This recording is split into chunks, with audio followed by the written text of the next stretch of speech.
order is concerned.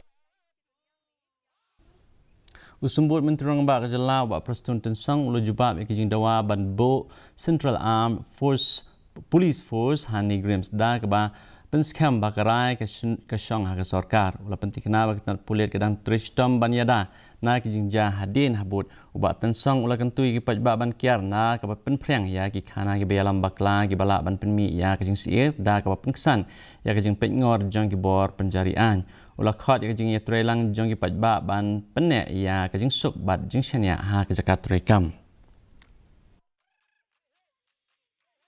I think since this incident happened maybe a few hours back, let me tell you one thing. The moment we came to know all these issues, see,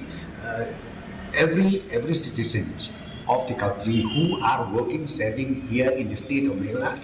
be it a local or be it a non-local, my humble request to all of them: please don't misread or don't mislead people around, because we are dedicated. We are here to make sure that every single person, be it in or be it outsiders in the state of Neigrihms, will make sure that they are fully secure. That's why whether you want CRPF, you want BSF, you want paramilitary, whatever, leave it to the wisdom of the government. As I said to you, the police department is fully on the job and will make sure that this incident should not again happen in the future.